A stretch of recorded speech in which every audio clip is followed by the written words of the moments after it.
నమస్తే RK news కి స్వాగతం. ముందుగా ముఖ్యాంశాలు. శివరాత్రి సందర్భంగా జిల్లా కేంద్రంలో శివలింగాన్ని పల్లకి సేవగా ఊరేగించిన భక్తులు. నృత్యాలు మరియు కోలాటాలతో అలరించిన మహిళలు.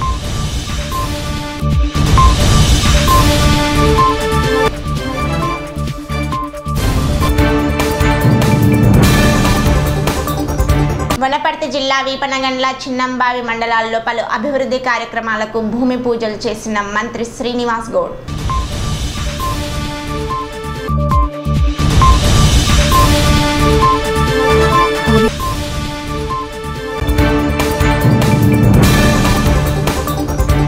నాగర్ కర్నూలు జిల్లా కేంద్రంలో మహాశివరాత్రిని పురస్కరించుకొని పెద్ద కొత్తపల్లి రైతు కమిటీ ఆధ్వర్యంలో నిర్వహించిన అంతర్రాష్ట్ర స్థాయి బండలాగుడు పోటీలు.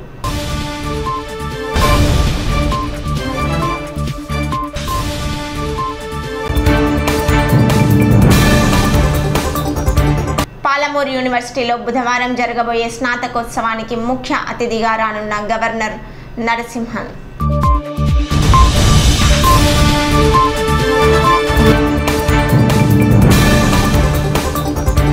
పాలమూరు యూనివర్సిటీలో బుధవారం జరగబోయే స్నాతకోత్సవానికి ముఖ్య అతిథులుగా తెలంగాణ, ఆంధ్రప్రదేశ్ గవర్నర్ నరసింహన్ రానున్నారని Palamuru university vice chancellor Rajaratnam అన్నారు. జిల్లా కేంద్రంలోని పాలమూరు యూనివర్సిటీలో ఏర్పాటు చేసిన మీడియా సమావేశంలో ఆయన మాట్లాడుతూ పాలమూరు యూనివర్సిటీ 2వ స్నాతకోత్సవం జరుపుకుంటున్నామని, ఈ కార్యక్రమానికి ముఖ్య అతిథిగా గవర్నర్ రాబోతున్నారని ఆయన అన్నారు. సైన్స్ విభాగంలో 1475 మంది పీజీ టాప్ ర్యాంకులో పాస్ అయిన విద్యార్థులకు గవర్నర్ చేతుల మీదుగా మెడల్స్ అందజేస్తామని ఆయన తెలిపారు. దాదాపు 10 సంవత్సరాల క్రితం స్థాపించిన పాలమూరు యూనివర్సిటీ 2వ స్నాతకోత్సవానికి వివిధ ప్రముఖులు, రాజకీయ నాయకులు, ప్రొఫెసర్లు వస్తున్నారని ఆయన తెలిపారు. పాలమూరు విశ్వవిద్యాలయము 2వ స్నాతకోత్సవము మార్చి 6వ తేదీన 3 గంటల నుంచి 5 గంటల వరకు మనము మన విశ్వవిద్యాలయ లైబ్రరీ ఆడిటోరియంలో నిర్వహిస్తున్నాము. ఈ కార్యక్రమానికి శ్రీయుత గవర్నర్లు గవర్నర్ గారు తెలంగాణ అండ్ ఆంధ్రప్రదేశ్ మరియు కులపతి ఈ యొక్క పాలమూరు విశ్వవిద్యాలయానికి ఉన్నవారు సారు ముఖ్యంగా ప్రిసైడ్ ఓవర్ చేయవలసి ఉండే, కానీ అనివార్య కారణాల వల్ల సార్ రావటం లేదు. వైస్ ఛాన్సలర్కు ఒక లెటర్ పంపడం జరిగింది. కాన్వకేషన్ ప్రొసీడింగు ఫాలో అప్ చేయండి అని చెప్పడం జరిగింది.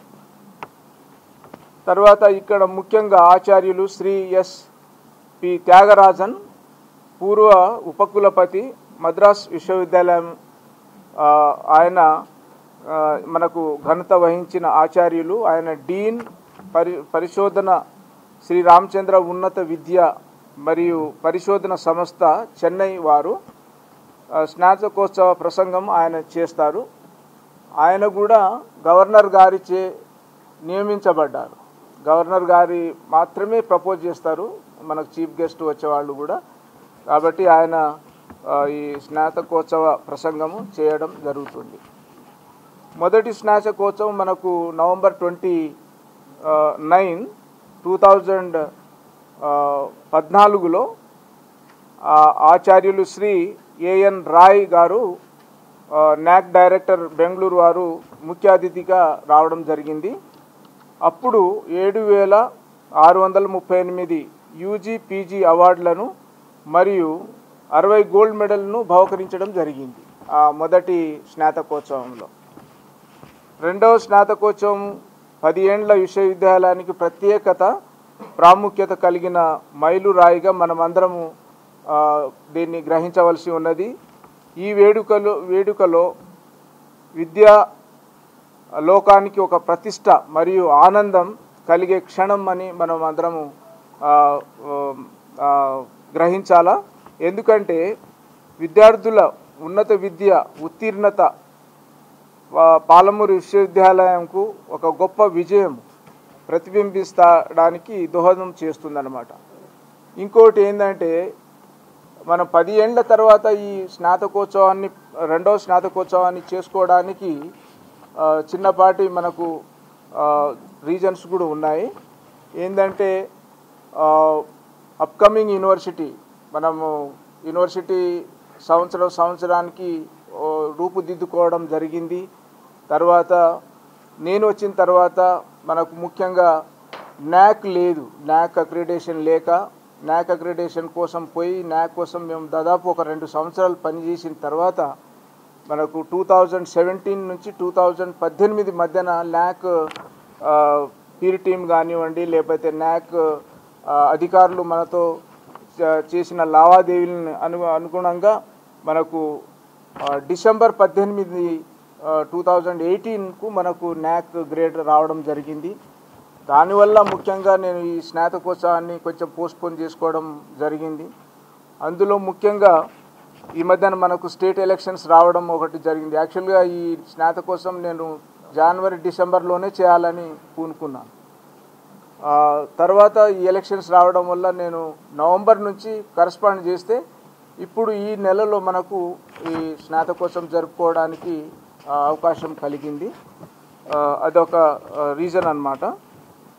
ముఖ్యంగా మనకు ఈ స్నాతకోత్సవం ముందు NAAC accreditation grade NAAC grade ఇచ్చారు కాబట్టి మన బి గ్రేడ్తో మనకు గుర్తింపును పొందినాము కాబట్టి న్యాక్లో మనం ఈ ఇష్యూను కూడా హైలైట్ చేసుకోవాలా అనే ఒక ఉద్దేశంతో ఈ కాన్వకేషన్ని తీసుకొచ్చి వెనక జరపడం జరిగింది.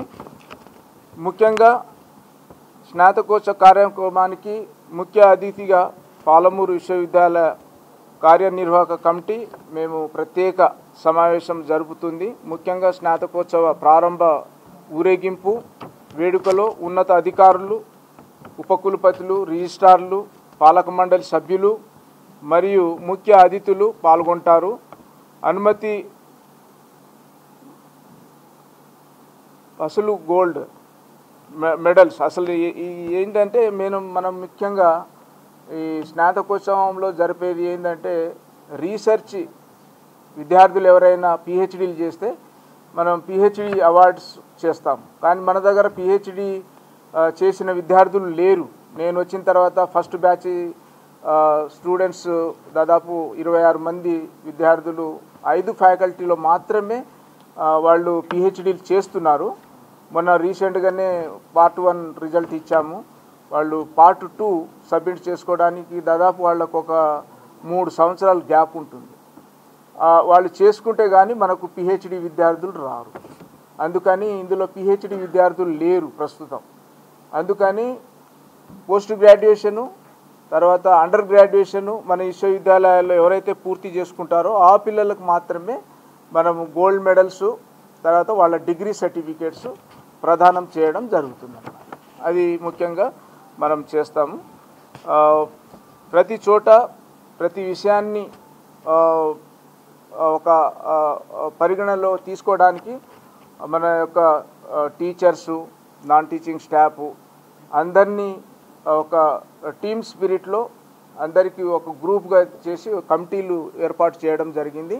ఆ కమిటీల ద్వారానే మనము స్నాతకోత్సవ సభ కోసం ప్రతి ఒక్కరికి వారికి కేటాయించిన సీట్లు నెంబర్తో సహా పెట్టి ఉంటారు. ప్రతి టయానికి ఎవరైతే వస్తూ ఉంటారో వాళ్ళని మనం ఆహ్వానించి వాళ్ళ యొక్క సీట్లో కూర్చోబెట్టిన తర్వాత 2 గంటల వరకు అందరూ సీట్లలో కూర్చొని ఉండవలసి ఉంటుంది. అంతకంటే తర్వాత మనం అలో చేయము. ఈ విషయాన్ని కొంచెం మనం క్షుణ్ణంగా చెప్పాలా. తర్వాత కరెక్ట్గా 3 గంటలకు మన కాన్వకేషన్ ప్రొసెషన్ స్టార్ట్ అవుతుంది. ప్రొసెషన్ స్టార్ట్ అయ్యి ప్రొసెషన్ లోపలికి వచ్చేటప్పుడు అందరం నిలబడి ఉంటాము. నిలబడి తర్వాత స్టేజ్ మీద వెళ్ళిన తర్వాత స్టేజ్ మీద నిలబడ్డ తర్వాత అందరినీ కూర్చోండి అని చెప్పడం జరుగుతుంది మన గెస్ట్ వాళ్ళు. అప్పుడు కూర్చున్న తర్వాత మన ప్రొసెషన్ ఈ విధంగా కాన్వకేషన్ ప్రొసెషన్ స్టార్ట్ అవుతూ ఉంటుంది అన్నమాట. ముఖ్యంగా ఇందులో మనకు 115 గోల్డ్ మెడల్ 115 విద్యార్థులు వస్తారు. ఆ 115లో దాదాపు నేను అనుకుంటా 81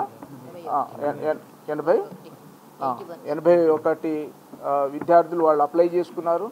వాళ్ళు ఈ పట్టాలు తర్వాత వాళ్ళ యొక్క గోల్డ్ మెడల్స్ తీసుకోవడానికి రేపు మన స్నాతకోత్సవంలో వాళ్ళు పాలు పంచుకుంటారు. వాళ్ళతో పాటు వాళ్ళ తల్లిదండ్రులు వస్తారు, ముఖ్యంగా నేను మన ప్రెస్ మీట్ ద్వారా తెలిపేది ఏంటంటే మన దగ్గర ఉన్న మన మంత్రులు కానివ్వండి, మన ఎమ్మెల్యేలు, ఎమ్మెల్సీలు, తర్వాత డిస్ట్రిక్ట్ అడ్మినిస్ట్రేషన్, మన పాలమూరు జిల్లా ఎర్స్ట్వైల్ జిల్లా డిస్ట్రిక్ట్ అడ్మినిస్ట్రేషన్, తర్వాత ఇప్పుడు ఫార్మేషన్ అయిన జిల్లాలో ఉన్న కలెక్టర్లు, జాయింట్ కలెక్టర్లు, ఎస్పీలు, డిఎస్పీలు, తర్వాత మండల్ రెవెన్యూ ఆఫీసర్సు, వాళ్ళందరికీ ఆహ్వానం ఇవ్వడం జరిగింది. మన ఎంపీ గారు, తర్వాత ఎమ్మెల్సీస్ అందరికీ ఇవ్వడం జరిగింది. దాదాపు వీళ్ళని బట్టి వారి యొక్క వీళ్ళని బట్టి అందరూ వస్తున్నారు. కాబట్టి ఇది ఒక పండగ వాతావరణంగా మనమందరము కలిసికట్టుగా ఒక దాటిపై మంచి డిసిప్లిన్గా జరుపుకుందామనే ఉద్దేశంతో మీ అందరికీ నేను నా హృదయపూర్వక ధన్యవాదాలు తెలుపుతూ ఈ యొక్క ప్రెస్ మీట్ని నేను ముగించుకుంటున్నాను. ఉద్యమ పార్టీ, త్యాగాల పార్టీ, టీఆర్ఎస్ పార్టీ అని కులమత భేదాభిప్రాయాలు లేకుండా ఈ ప్రభుత్వాన్ని నడిపిస్తుందని ముఖ్యమంత్రి కేసీఆర్ ఇంకా 20 సంవత్సరాలు తెలంగాణ రాష్ట్రానికి ముఖ్యమంత్రిగా ఉంటారని సందేహమే లేదని, రైతు సంక్షేమమే లక్ష్యంగా ఈ ప్రభుత్వం పనిచేస్తుందని పేర్కొన్నారు మంత్రి శ్రీనివాస్ గౌడ్. వనపర్తి జిల్లా వీపనగండ్ల, చిన్నంబావి మండలాల్లో పలు అభివృద్ధి కార్యక్రమాలకు భూమి పూజలు చేశారు. అనంతరం మంత్రి శ్రీనివాస్ గౌడ్ మాట్లాడుతూ ఈ ప్రభుత్వం భవిష్యత్తులో అన్ని రాష్ట్రాలకు మోడల్గా మారనుందని, ప్రాజెక్టులు అన్ని పూర్తి చేసి రైతుల కన్నీళ్లు తుడిచే రోజులు వచ్చాయని అన్నారు. ముఖ్యమంత్రి కేసీఆర్ కుటుంబం త్యాగాల కుటుంబం అని, ప్రజలకు ప్రభుత్వం అండగా ఉంటుందని అన్నారు. ఎంపీ ఎలక్షన్లలో 15 మంది అభ్యర్థులను గెలిపించాలని, 70 ఏళ్ల దారిద్ర్యం పోగొడుతున్నాం. ముఖ్యమంత్రి కేసీఆర్ దేశ రాజకీయాల్లో మంచి స్థానం లభిస్తుందని తెలిపారు. కొల్లాపూర్ నియోజకవర్గాన్ని మరింత అభివృద్ధి చేస్తామని తెలిపారు. ఈ కార్యక్రమంలో మంత్రి శ్రీనివాస్ గౌడ్తో పాటు ఎమ్మెల్యే హర్షవర్ధన్ రెడ్డి, మాజీ మంత్రి Jupally Krishna Rao, ZP chairman Bandari Bhaskar, MLC Kasireddy Narayana Reddy పాల్గొన్నారు. ఎకరాకు 10,000 రూపాయలు ఇవ్వబోతున్నాం. మొన్న 4,000 రూపాయలు ఇచ్చాం. మన బ్యాంకులో ఉంటాయి. మా పేదలు బ్యాంకులో ఫోన్లో మెసేజ్ రాగానే ఖుషి అయిపోయాడు, సంతోషపడ్డారు. నాకు 10,000 పడ్డాయి, 5,000 పడ్డాయి, బ్యాంకులో నాకు పైసలు ఎవరు వేయలేదని. ఎవడ వేసిడా మన బ్యాంకులో పైసలు? ఒకడ వేసిడా? మరి బ్యాంకులో పైసలు వేసి, పెట్టుబడి ఇచ్చి, కరెంట్ ఇచ్చి, పెళ్లి సంఖ్యల గురించి నాగరికంలో తొక్కిసలాడైతే తెలుగుదేశం ప్రభుత్వంలో ప్రోజాక్ట్ చచ్చిపోయింది, కింద పడిపోయింది. నాగరికంలోనే ఈ ప్రభుత్వం వచ్చిన తర్వాత ఏ రాయినా యూనియస్ చనిపోతారు అని చెప్పి కొట్లాడిందా? కరెంట్ అని చెప్పి ధర్నా చేసిందా? ఒక్కసారి ఆలోచన చేయండి. బాంబేకు బస్సులు రావాలని చెప్పి ధర్నా చేసిండు పబ్లిక్ పొలం ముందర. ఎందుకంటే పక్కనిగా వాళ్ళే బస్సులు లేవు, మాకు బస్సులు ఏంటండి. ఇలా దుస్థితి ఉందా? రేపు మాపు హైదరాబాద్, బాంబే ఉన్నటువంటి మన బిడ్డలు కాల్ చేసి కొల్లాపూర్కి వచ్చే రోజులు వచ్చినాయి. చాలా మంది వచ్చేది కూడా పూర్తి రాబోతున్నారు కదా. కేసీఆర్ గారికి వారసుడిగా ఆ నడుములో అడిగేస్తూ ఒక తెలివితేటటువంటి పౌరుషం గల బిడ్డ కేసీఆర్ గారు కూడా ఉద్యమంలో కూడా ప్రారంభం తగ్గించి కేసీఆర్ గారు జరిగింది. ఇయ్యాలో కూడా కేసీఆర్ గారు మళ్ళా తెలంగాణ గురించి తప్పిస్తున్నాడు. ఎక్కడ చిన్న మచ్చ లేకుండా నిరంతరం తెలంగాణ అభివృద్ధి చేయాలని చెప్పి కొన్ని వేల ఇండస్ట్రీలు హైదరాబాద్ తీసుకొచ్చిండు. ఇలా తెలివితేటలతో ఎన్నో పథకాలు అమలు చేస్తా ఉన్నారు. ఐటీ రంగాన్ని పతాక స్థాయికి తీసుకుపోయిండు. పార్టీ వర్కింగ్ ప్రెసిడెంట్ గా పూర్తి స్థాయిలో కార్యకర్తలకు అండగా ఉంటాయని చెప్పి ఇలా ఊరు ఎదుగుతా ఉన్నాడు. రేపు 9 తారీఖు వనపర్తి కూడా రాబోతా ఉన్నాడు. ఒక త్యాగాల కుటుంబం తెలంగాణ ఉత్సవాలకు తెలియదు. వచ్చేంత వరకు మా కుటుంబం మొత్తం కూడా మా ప్రాణాలు వేస్తారని చెప్పి కేసీఆర్ గారు ప్రాణాలు తెగించి సావు దగ్గరకు ఇచ్చి ఇవాళ తెలంగాణ నుంచి తెలంగాణ నుంచి ఎవరెవరు ఉన్నారో ఆ రోజుల్లో, ఎవరు ఉద్యమకారులు ఉన్నారో, ఎవరు తెలంగాణ త్యాగం చేసినో వాళ్ళని కడుపులో పెట్టుకొని ఇలా ఒక్కొక్కరిని తీసుకొస్తుంటే ఇలా మేము వచ్చినామంటే మంత్రి అయ్యామంటే కూడా ఆ రోజు ఉద్యమంలో ఉన్నారు కనుక నా తమ్ముడు ఉద్యమంలో ఉన్నాడు అని ఇలా అవకాశం ఇచ్చింది. చిన్నమ్మాయి మండలి ఇలా ఏమో ఒకటి ఎన్నో ఉన్నాయి చెప్పుకుంటా పోతే. ఏ ఊరికి పోయినా అన్ని కావు ఒక్కొక్కటి ఒక 70 ఏళ్ళ చరిత్ర చూసుకోండి. ఈ ఊళ్ళో తాగేది నీళ్ళు లేకపోతే నడుచుకుంటూ పోయేది. మన ఇంటికి ఏం లేదనుకోకుండా ఇంటికి మీ అమ్మకు పెన్షన్ వచ్చింటది, మీ వాళ్ళకు పెన్షన్ వచ్చింటది, నీ ఆడబిడ్డకో నీ బిడ్డకో కళ్యాణ లక్ష్మి వచ్చింటది, నీ ఇంట్లో కరెంట్ వచ్చింటది, నీ మొదటి పని దొరికింటది, ఏదో బతుకుతుంది వచ్చి. ఈ ఊళ్ళో ఏ ఊళ్ళో కానీ 1000 ఇల్లు ఉంటే 500 మందికైనా భక్తులు ఏదో ఒకటి ఆదరణ వచ్చింది. మరి ఇన్ని పనులు చేసి మిమ్మల్ని నిరంతరం మీ చుట్టూ తిరుగుకుంటా మేము ఎన్నోసార్లు కొట్లాడినాం. ఏం సార్ నిజంగా ఎక్కడ తీసుకుపోతున్నావు, మరి ఇక్కడ వేరే లేదా అంటే ఎప్పుడు చూసినా కొల్లాపూర్ అంటావు. అసలు మంత్రి అంటే మీరు కొల్లాపూర్కేనా మొత్తం తిరగాలంటే అక్కడ తిరుగుతున్నా ఇక్కడ తిరుగుతున్నా అందరికన్నా రోజు పోతామని మేము కొట్లాడేది. రోజు కొల్లాపూర్ని కాపాడుకుంటూ కాపెట్టుకుంటూ అభివృద్ధి చేసుకుంటూ ఎవరొచ్చినా ఆపొచ్చిందంటే ఆదుకుంటూ ఇంత అభివృద్ధి చేస్తే మరి దానికి ప్రతిఫలంగా మీరు ఏం చేసిందని మిమ్మల్ని అడుగుతా ఉన్నా. పనిచేసే నాయకుడికి ప్రోత్సహిస్తే ఇతర నియోజకవర్గాల్లో కూడా అరే పని చేస్తే ఇట్లా ఉంటుందని చెప్పి ఆలోచన చేస్తారు. పేదల గురించి ఆలోచన చేస్తారు, గ్రామాల గురించి ఆలోచన చేస్తారు. ఒక కులం ఒక మతం అనే భేదాభిప్రాయం లేకుండా ఈరోజు మా ప్రభుత్వం నడుస్తా ఉంది. ఏ స్కీమ్ వచ్చినా కూడా వీడు ఎవరు చూడట్లేదు. మా ముఖ్యమంత్రి పెన్షన్ ఇచ్చేయండి, పెళ్ళికి ఇచ్చేయండి, మీరు తీసుకోండి, ఇంటింటికి నెల ఇయ్యండి అన్నాడు. ఏ ధర్మాత్ముడు ఆలోచన చేసిన నీళ్ళ గురించి ఇవాళ మా ముఖ్యమంత్రి కేసీఆర్ గారు నీళ్లు మంచినీళ్ళు తాగాలి, గొప్ప గొప్ప నీళ్ళు తెచ్చుకొని తాగుతారు. ఈ నీళ్లు ప్రతి ఇంట్లో గరీబోడు కూడా తాగాలి అని చెప్పి ఒక్క పైసా లేకుండా ఇవాళ కనెక్షన్ నీళ్ళు ఇచ్చి నల్ల పెట్టించింది. చెప్పుకుంటూ పోతే చాలా ఉన్నాయమ్మా, మీకు అందరూ కూడా తెలుసు. ఏం చేయమంటావు చెప్పు. అన్నం ముందర పెడతాం, నోట్లో పెట్టామంటే పెట్టాం, నోట్లో పెట్టి కుక్కుతామా చెప్పండి. పెళ్లి చేస్తాం, సంసారం చేయాలి. కోన్ పూస్తా కొల్లాపూర్ అంటున్నా. కొల్లాపూర్ అనగానే ఇది ఒక్కటే ఉండే, కోన్ పూస్తారవే కొల్లాపూర్ అంటుంది. మేము అనేది కోన్ పూస్తారవే కొల్లాపూర్ ఇలా ఎట్లయిందని నిన్నటి వరకు సంతోషపడ్డాను. ఇలా మిమ్మల్ని చూస్తుంటే మాకు చాలా బాధేస్తుంది. ఏది ఏమైనా ఒక్కటి మాత్రం మీరు గుర్తుపెట్టుకోవాల్సిన అవసరం ఉంది. ఈరోజు కేసీఆర్ గారు ముఖ్యమంత్రి అయ్యారు, ఇంకా 20 సంవత్సరాలు అధికారంలోనే ఉంటారు. ఎవరు లేదు అక్కడ, ఎవరు పార్టీ దగ్గర కూడా ఎవరు లేదు. ప్రపంచ దేశాలు తెలంగాణ వైపు చూస్తున్నాయి, ఇతర రాష్ట్రాలు తెలంగాణ వైపు చూస్తున్నాయి. తెలంగాణలో ఎట్లా ఎస్టోరీ స్కీమ్ ఎట్లా ఇంప్లిమెంట్ అవుతుంది, మనం కూడా చేస్తామని. ఏనాడైనా రైతు వచ్చిపోతే ఒక్కళ్ళలో పట్టించుకున్నారా? ఇలా ఊళ్ళో వెళ్ళి ఊర్లో గొప్పగా బతికిన పెద్ద పెద్ద రైతులు, ఊరిని కాపాడే పెద్ద పెద్ద రైతులు భూమికి పెట్టి పట్నం పోయి బతుకుతున్నారు. ఆ రైతులు వచ్చిపోతే తన భార్యకు కనీసం 1 లక్ష రూపాయలు ఇచ్చిన ఈ పాప ఎవరు పోలేదు. ఇలా కోట్ల రూపాయలు ఒక మహిళలోనే 290 కోట్లు రైతు బంధుకి చనిపోయినటువంటి వాళ్లకు నేను డబ్బులు ఇచ్చిన. సోమవారం మహాశివరాత్రి సందర్భంగా భక్తులు ఉపవాసాలతో జాగరణ చేశారు. ఈ నేపథ్యంలో జిల్లా కేంద్రంలోని న్యూగంజ్ సమీపంలో గల శ్రీనీలకంఠ మల్లికార్జున స్వామి ఆలయంలోని శివలింగాన్ని పల్లకి సేవగా ఊరేగించారు. ఎంతో భక్తి శ్రద్ధలతో మంగళవారం స్వామివారిని ఊరేగించారు. ఊరేగింపులో మహిళలు కోలాటాలతో నృత్యాలు చేశారు. పల్లకి సేవలో శివుడు పార్వతి వేషధారణలో చిన్నారులు పలువురిని ఆకర్షించారు. నిన్న శివరాత్రి పర్వదినాన భక్తులు అశేష జనవాహిని వేలాదిగా భక్తులు స్వామివారి దర్శనం చేసుకొని పొలగించారు. నిన్న సాయంత్రం 6 గంటల 15 నిమిషాలకు స్వామివారి కళ్యాణోత్సవం, అమ్మవారి కళ్యాణోత్సవం అంగరంగ వైభవంగా జరుపుకున్నాము.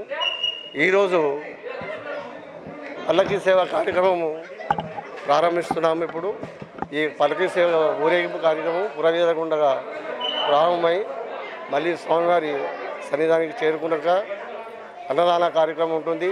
ఈ అన్నదాన కార్యక్రమానికి వేలాదిగా భక్తులు హాజరయ్యి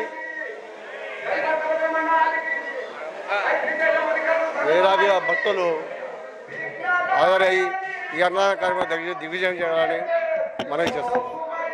నాగర్ కర్నూలు జిల్లా పెద్దకొత్తపల్లి మండల కేంద్రంలో మహాశివరాత్రిని పురస్కరించుకుని పెద్దకొత్తపల్లి రైతు కమిటీ ఆధ్వర్యంలో అంతర్రాష్ట్ర స్థాయి బండలాగుడు పోటీలు నిర్వహించారు.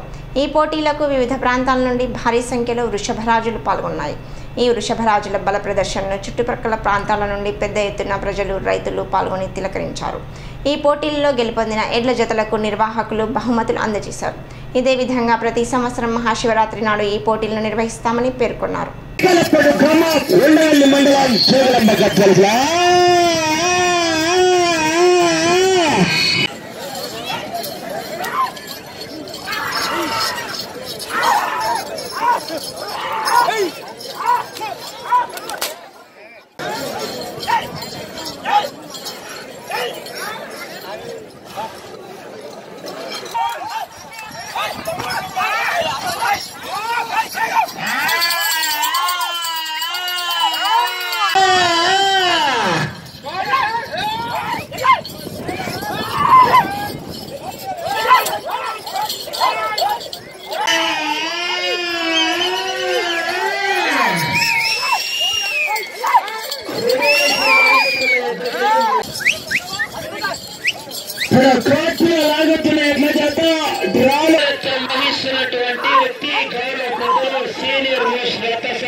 వార్తలు ముగించే ముందు ముఖ్యాంశాలు మరోసారి. శివరాత్రి సందర్భంగా జిల్లా కేంద్రంలో శివలింగాన్ని పల్లకీ సేవగా ఊరేగించిన భక్తులు, నృత్యాలు మరియు కోలాటాలతో అలరించిన మహిళలు.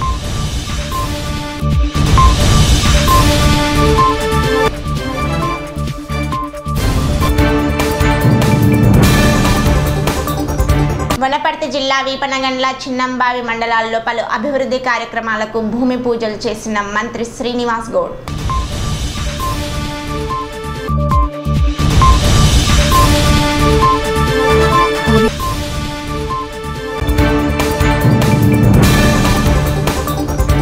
నాగర్ కర్నూలు జిల్లా కేంద్రంలో మహాశివరాత్రిని పురస్కరించుకొని పెద్దకొత్తపల్లి రైతు కమిటీ ఆధ్వర్యంలో నిర్వహించిన అంతర్రాష్ట్ర స్థాయి బండలాగుడు పోటీలు.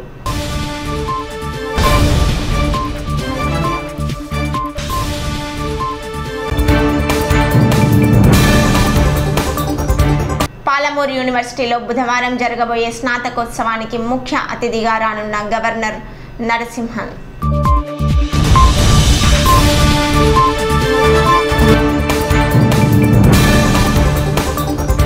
ఇవి ఇవాల్టి వార్తలు. మరిన్ని వార్తల కోసం చూస్తూనే ఉండండి ఆర్కే న్యూస్. ప్రతి దృశ్యం ప్రజాపక్షం.